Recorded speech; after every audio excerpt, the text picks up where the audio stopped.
علیکم ورحمۃ اللہ وبرکاتہ۔ الحمد للہ وکفی وسلام علی عبادہ الذین اصطفی، اما بعد فاعوذ باللہ من الشیطان الرجیم، بسم اللہ الرحمن الرحیم۔ لو انزلنا هذا القرآن على جبل لرأيته خاشعا متصدعا من خشية الله وتلك الأمثال نضربها للناس لعلهم يتفكرون۔ قال الله تبارك وتعالى إنا أنزلناه في ليلة القدر وما أدراك ما ليلة القدر ليلة القدر خير من ألف شهر تنزل الملائكة والروح فيها بإذن ربهم من كل أمر سلام هي حتى مطلع الفجر۔ صدق الله العظيم۔ قال النبي صلى الله عليه وسلم: من صام رمضان ایمانا واحتسابا غفر له ما تقدم من ذنبه۔ وقال: من قام رمضان ایمانا واحتسابا غفر له ما تقدم من ذنبه۔ وقال أيضا: من قام ليلة القدر إيمانا واحتسابا غفر له ما تقدم من ذنبه، أو كما قال علیہ الصلاۃ والسلام۔ میرے محترم بزرگوں، نوجوان ساتھیوں، سب سے پہلے میں اللہ تبارک و تعالیٰ کا شکر ادا کرتا ہوں آپ سب کی طرف سے کہ اللہ تبارک و تعالیٰ نے تراویح میں مکمل قرآن پاک سننے کا موقع عنایت فرمایا، اور الحمدللہ قرآن پاک آج تراویح میں مکمل ہوا۔ بہت خوش نصیب اور مبارکباد کے قابل ہیں وہ تمام حضرات جو چاند رات سے اب تک تراویح میں پابندی کے ساتھ شریک رہے اور تراویح میں مکمل قرآن پاک سننے کی سعادت حاصل کیے۔ محترم حضرات، میں نے خطبے میں قرآن پاک کی ایک چھوٹی سی آیت اور ایک مکمل سورہ تلاوت کی ہے۔ میں نے جو پہلی آیت تلاوت کی، اس میں قرآن پاک کے بارے میں اللہ نے فرمایا کہ اگر اس قرآن کو ہم پہاڑ پہ نازل کرتے، لو انزلنا هذا القرآن على جبل، اگر ہم اس قرآن پاک کو پہاڑ کے اوپر نازل کرتے، لرأيته خاشعا متصدعا من خشية اللہ، تو آپ دیکھتے کہ وہ اللہ کی خشیت، اللہ کے ڈر سے ریزہ ریزہ ہو جاتا۔ وَتِلْكَ الْأَمْثَالُ نَضْرِبُهَا، اور اسی طریقے سے ہم مثال بیان کرتے ہیں للناس، لوگوں کے لیے، لعلہم یتفکرون، تاکہ لوگ غور و فکر کریں۔ قرآن پاک وہ عظیم الشان کتاب ہے جس کو اللہ تبارک و تعالیٰ نے، قرآن پاک کی ایک آیت ہے: الحمدللہ الذی انزل علی عبدہ الکتاب ولم یجعل لہ عوجا، کہ تمام تعریفیں اس اللہ کے لیے ہے جس نے اس قرآن پاک کو نازل کیا، اور اس قرآن پاک کے اندر کہیں سے کوئی کجی، کوئی کمی آپ محسوس نہیں کریں گے، نہیں پائیں گے۔ اسی طریقے سے قرآن پاک کی ایک دوسری آیت ہے: ذالک الکتاب لا ریب فیہ ھدی للمتقین۔ قرآن پاک وہ عظیم الشان کتاب ہے جس میں کوئی شک و شبہ کی گنجائش نہیں، آپ پڑھو کتاب کو، اس میں کوئی شک نہیں۔ ذالک الکتاب لا ریب فیہ ھدی للمتقین، اور یہ متقیوں کے لیے ہدایت ہے، متقیوں کے لیے راستہ ہے، متقیوں کے لیے چشم ہے اور ہدایت کا سامان ہے۔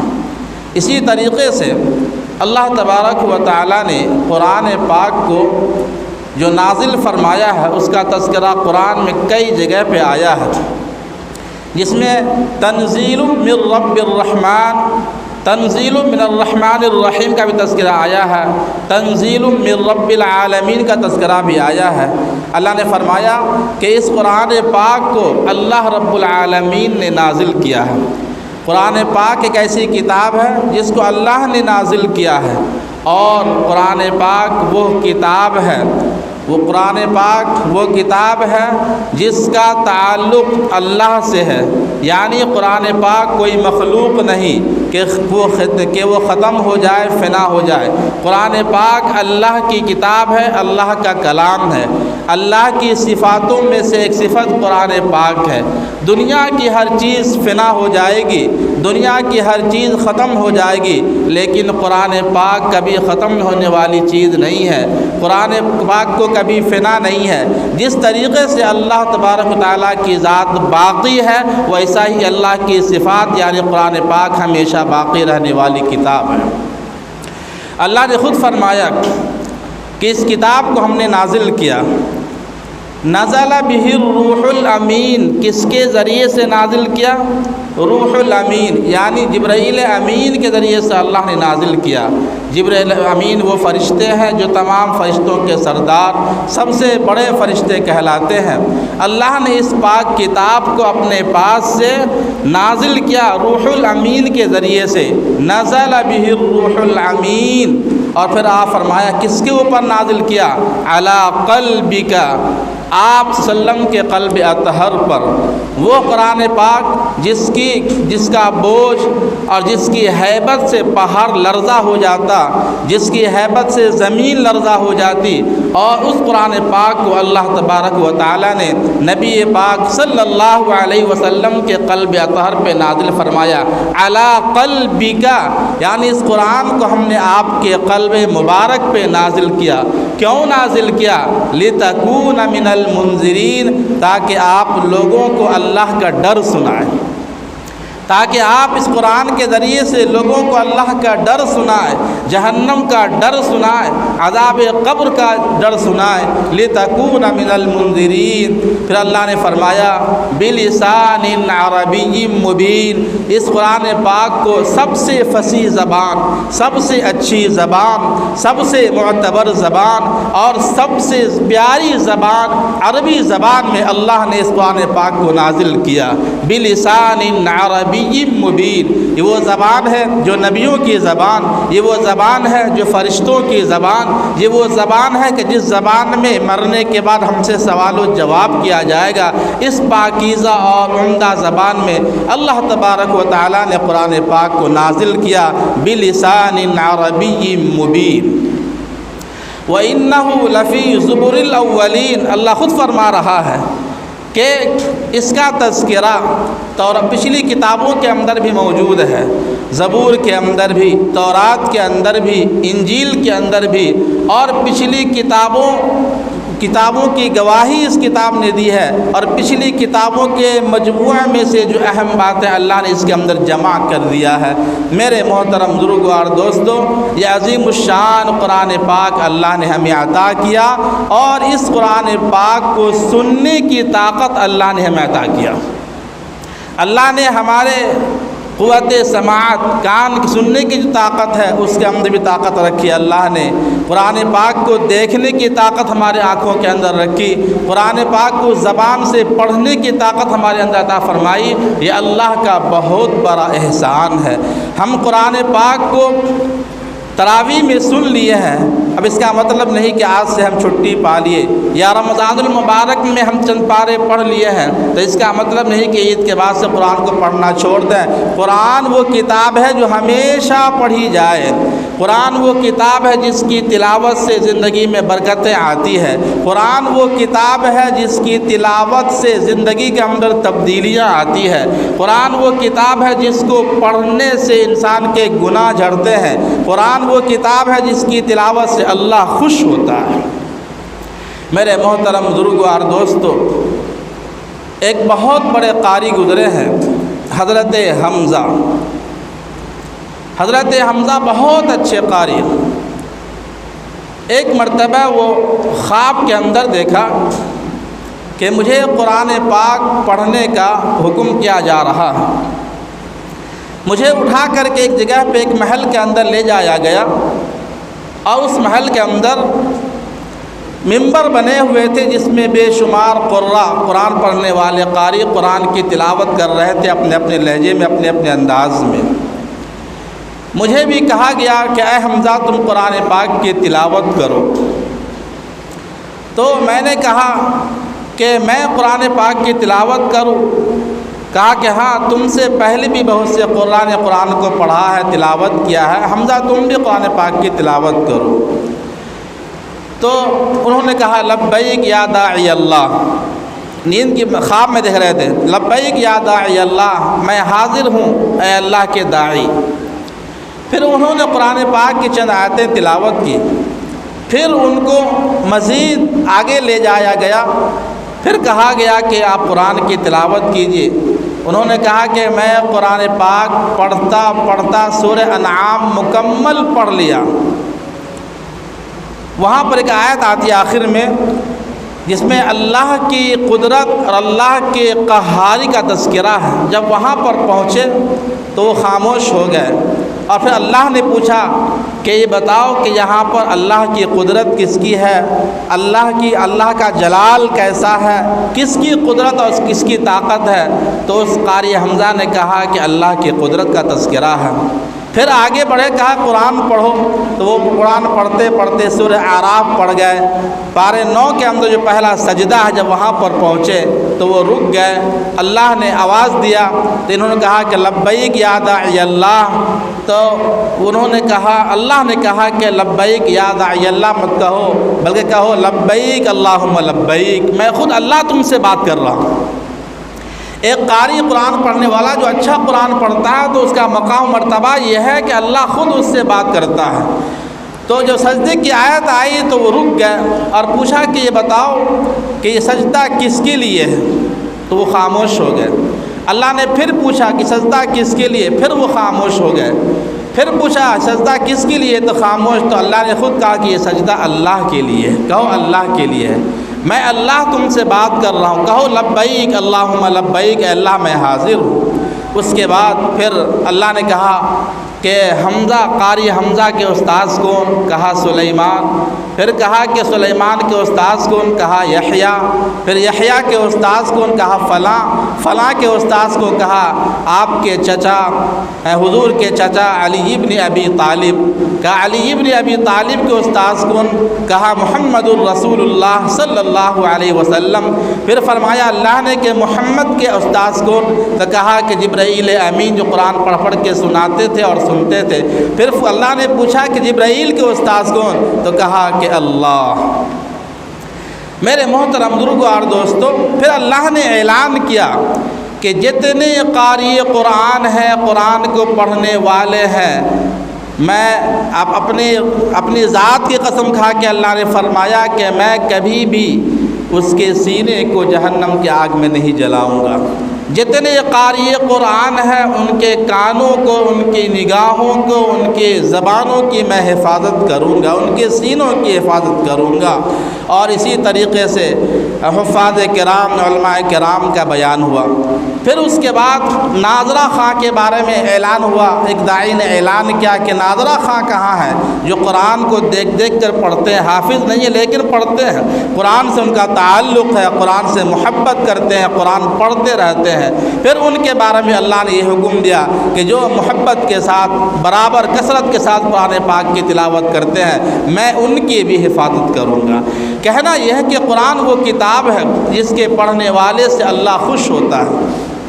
آج ہمارا حال یہ ہے کہ قرآن سے ہمارا تعلق بہت دور کا ہو گیا ہے، قرآن سے ہمارا رشتہ بہت ٹوٹ چکا ہے۔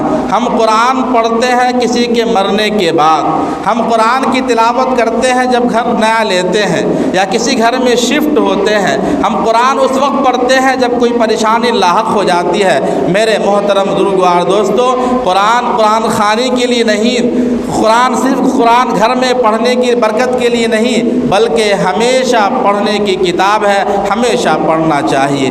تو میں ختم قرآن کے موقع کے مناسبت سے قرآن کی عظمت اور قرآن کی اہمیت پر چند باتیں آپ کے سامنے عرض کر دیا۔ یہاں سے عہد کر کے اٹھیے کہ ہم نے قرآن زندگی میں ہمیشہ تلاوت کرتے رہنا ہے اور قرآن کی تعلیمات پہ عمل کرتے رہنا ہے۔ میں نے خطبے میں قرآن پاک کی ایک سورہ تلاوت کی تھی، انا انزلنا۔ اس کے اندر شب قدر کے متعلق بیان ہے، چونکہ آج چوتھی شب قدر ہے۔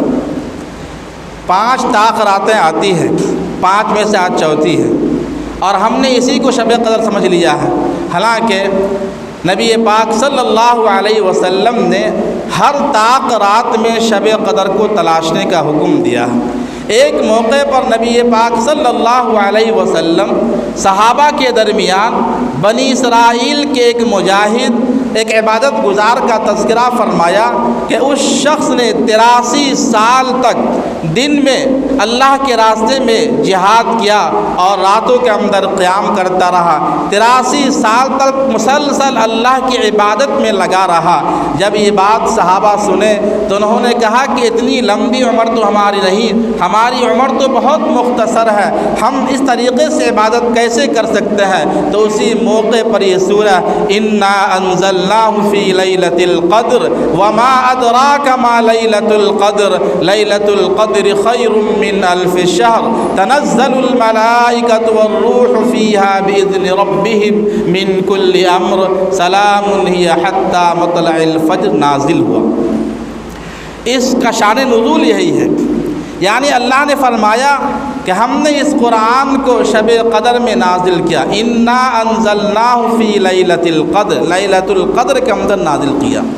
تو اللہ فرمایا ما ادراک ما لیلۃ القدر، لیلۃ القدر کیا ہے، آپ کو کیا معلوم؟ لیلۃ القدر خیر من الف شہر، لیلۃ القدر 1000 مہینوں سے بہتر ہے۔ یعنی ایک آدمی ایک رات لیلۃ القدر کی ایک رات عبادت کر لیتا ہے تو وہ 1000 مہینہ عبادت کرنے والا شمار ہوگا، اور 1000 مہینے کو جوڑا گیا تو 83 سال سے زیادہ ہوتے ہیں۔ یعنی ایک امت مسلمہ ایک رات لیلۃ القدر کے اندر ایک رات عبادت کر لیتا ہے تو وہ 83 سال یعنی 83 ایئرس عبادت کرنے والا شمار ہوگا۔ امت محمدیہ پہ اللہ بے پناہ جو ہے اللہ نے موقع دیا ہے کہ عمر مختصر ہے، عمر کم ہے، زندگی کم ہے، لیکن اللہ نے کم عبادت کا ثواب زیادہ کر دیا ہے۔ اگر ہم لوگ لیلۃ القدر کے اندر جاگ لیتے ہیں، عبادت کر لیتے ہیں، تو اس کا ثواب یہ ہے کہ ہم 83 سال تک عبادت کرنے والے میں ہمارا شمار ہوگا۔ اس لیے میرے محترم بزرگوں اور دوستو، ہم ان راتوں میں جس میں سے 3 راتیں گزر چکی ہے، آج چوتھی رات ہے، ایک رات اور باقی ہے، لیکن ہم نے صرف ایک ہی رات کو مختص کر لیا ہے 27ویں شب کو، اور اسی رات میں اس کا اہتمام کرتے ہیں، حالانکہ حضور نے ہر طاق رات میں شب قدر کو تلاشنے کا حکم دیا ہے۔ یقیناً شب قدر متعین تھا، نبی پاک صلی اللہ علیہ وسلم صحابہ کو شب قدر کا تعین بتانے کے لیے نکلے تھے، لیکن دیکھا کہ درمیان میں آپس میں 2 مسلمان لڑ رہے تھے، جھگڑ رہے تھے، تو اللہ نے آپ سے شب قدر کا تعین کو اٹھا لیا، آپ کو بھلا دیا۔ پھر آپ نے حکم دیا صحابہ کو کہ میں بتانے آیا تھا، شب قدر کا تعین کرنے آیا تھا، اللہ نے بتا دیا تھا، لیکن تمہارے آپس کے جھگڑے کی وجہ سے یہ تعین اللہ نے ہم سے بھلا دیا، ختم کر دیا، اب تم 5 طاق راتوں کے اندر شب قدر کو تلاش کرو۔ تو ان 5 راتوں میں سے 3 راتیں گزر چکی ہے، آج چوتھی رات ہے، اور ایک 29 کی آخری رات ہوگی۔ میرے محترم بزرگوں اور دوستوں، ہم اس کا اہتمام کریں، طاق راتوں میں کم از کم اتنا ضرور کریں کہ کچھ نوافل پڑھ لیں، اور کچھ دیر تک قرآن پاک کی تلاوت کر لیں، اور کچھ دیر ذکر و اذکار کے اندر بیٹھ جائیں، اور درود پاک کثرت سے پڑھنے کا اہتمام کریں۔ میں ایک آخری بات درود سے متعلق عرض کر کے بات ختم کروں گا۔ درود کے بارے میں آتا ہے، ایک خاتون کا واقعہ ہے کہ ان کی بچی کا انتقال ہو گیا تھا۔ وہ بچی کا انتقال ہوا، عرصہ گزر گیا، تو ماں کو خیال آیا کہ میری بیٹی گزر گئی، عرصہ دراز ہو گیا، کبھی خواب میں اس کا دیدار نہیں ہوا۔ اس زمانے کے ایک اللہ والے کے پاس گئی، اور کہا کہ میری بیٹی کو گزرے ہوئے وفات ہوئے ایک زمانہ گزر گیا، لیکن آج تک کبھی خواب میں بھی اس کا دیدار نہیں ہوا، کچھ وظیفہ بتا دیجئے کہ جس وظیفہ کو پڑھنے کی وجہ سے اللہ تعالیٰ میری بچی کو خواب میں دکھا دے، دیدار کرا دے۔ تو اس بزرگ نے کہا کہ جاؤ جمعہ کی شب یعنی جمعہ کی رات میں 4 رکعت نفل نماز پڑھنا اور چاروں رکعت کے اندر سورہ تکاثر تلاوت کرنا، سورہ فاتحہ کے بعد سورہ تکاثر پڑھنا اور 4 رکعت نماز پڑھنے کے بعد درود پڑھتے پڑھتے سو جانا۔ وہ خاتون ایسا ہی کی 4 رکعت نفل نماز پڑھی اور اس کے بعد درود پڑھتے پڑھتے سو گئی، اس کی آنکھ لگ گئی تو اس نے خواب میں دیکھا کہ میری بیٹی جہنم میں جل رہی ہے، جہنم کا طوق اس کو پہنایا گیا ہے، وہ جل رہی ہے، پریشان حال ہے۔ اس کی اچانک نیند کھل گئی۔ صبح ہوتی وہ اللہ والے کے پاس گئی اور کہا کہ آپ نے جو ترکیب بتایا تھا اس ترکیب سے میں نے یہ کام کیا، میں نے اپنی بیٹی کو جہنم میں پایا، وہ آگ میں جل رہی تھی، کچھ ایسا وظیفہ بتا دیجئے یا دعا کر دیجئے کہ ہماری بیٹی جہنم سے نکل جائے۔ وہ اللہ والے پریشان ہوئے اور انہوں نے درود پاک پڑھنا شروع کر دیا اس بچی کے نجات کے لیے۔ درود پڑھتے رہے یہاں تک کہ وہ اللہ والے کے خواب میں وہ بچی آئی۔ دیکھا کہ اس بچی نے سوال کیا اس بزرگ سے کہ آپ نے مجھے پہچانا؟ تو انہوں نے کہا کہ نہیں۔ تو کہا میں وہی بچی ہوں جس کی ماں نے آپ سے دعا کروانے کے لیے اور آپ سے وظیفہ پوچھنے کے لیے آئی تھی۔ تو انہوں نے کہا کہ آپ کی ماں نے تو بتایا کہ آپ جہنم میں ہیں، آپ جہنم میں پک رہے ہیں، جہنم کے طوق آپ کو پہنائے گئے ہیں، میں دیکھ رہا ہوں کہ آپ عالیشان محل کے اندر ہیں اور خوش ہیں، معاملہ کیا ہے؟ تو اس بچی نے کہا کہ ماں نے جو خواب میں دیکھا تھا وہ سچ تھا، لیکن آج ہی اتفاق سے میرے ساتھ یہ معاملہ ہوا کہ ایک اللہ والے جو ہمیشہ کثرت سے درود پاک پڑھا کرتے تھے، کثرت سے درود پاک پڑھا کرتے تھے، آج ہمارے قبرستان سے ان کا گزر ہوا۔ وہ درود پاک پڑھ کے تمام قبرستان میں لیٹے ہوئے مرحومین کے لیے بخشش کی دعا کر دی، سب کی بخشش ہوئی، میری بھی بخشش ہو گئی درود پاک کی وجہ سے، اس لیے آج میں جنت کے اندر داخل ہو گئی۔ تو درود پاک کا کیا اثر ہوتا ہے؟ ہم درود پاک کثرت سے پڑھا کریں۔ درود پاک پڑھنے سے بہت سے مسائل ہوتے ہیں، مرحومین کی بخشش ہوتی ہے اور ہم اور آپ کو کل قیامت پہ حوض کوثر حضور کے ہاتھوں سے نصیب ہوگا۔ اللہ تعالی ہم سب کو نیک عمل کی توفیق عطا فرمائے، جو باتیں کہی گئی اللہ اس پہ عمل کرنے کی توفیق عطا فرمائے۔ وآخر الدعوانا الحمد للہ رب العالمین۔